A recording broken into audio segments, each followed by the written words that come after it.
Que peut apprendre Elon Musk de Zacchaeus? Cette question est au cœur d'un débat chrétien.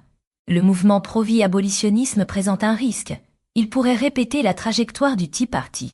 Ce mouvement avait d'abord connu un élan et des succès. Puis, il a mené à des défaites électorales.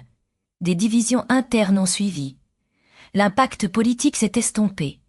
L'idéologie absolue y est privilégiée. La construction de coalitions pragmatiques est négligée. Les conservateurs jugés peu engagés sont visés. L'abolitionnisme peut créer un zèle à court terme, mais il risque des reculs à long terme pour la protection des non-nés. Stanley Hauerwas a dit une chose claire. Jésus est très clair, la richesse est un problème. La fortune de Musk ne le protégera pas du jugement divin. La meilleure chose pour lui serait de se repentir. Il se tournerait vers le Christ. Puis il imiterait Zacchaeus. Il donnerait sa richesse aux pauvres. Ces derniers ont été opprimés par les coupes à l'UZ. Dans les paraboles, les super riches sont souvent des méchants. Pensez aux riches de l'évangile de Luc. Il a récolté une abondance. Mais il a tout entassé dans des greniers. Pourtant, Jésus présente aussi des riches modèles.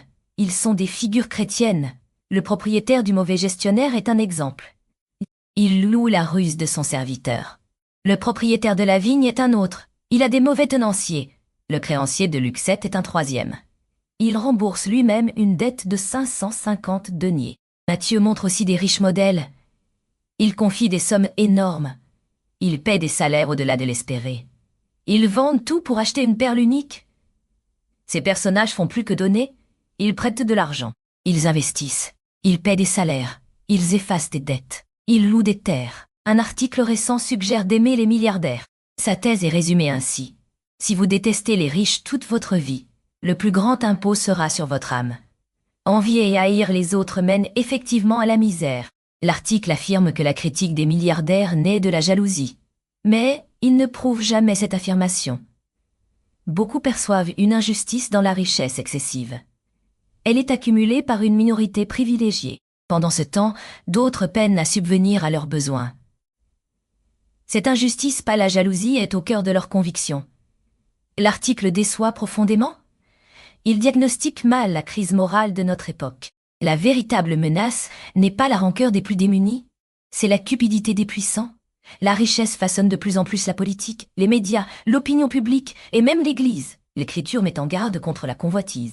Elle avertit aussi du pouvoir corrupteur de l'argent. Cet article détourne le regard de l'influence disproportionnée.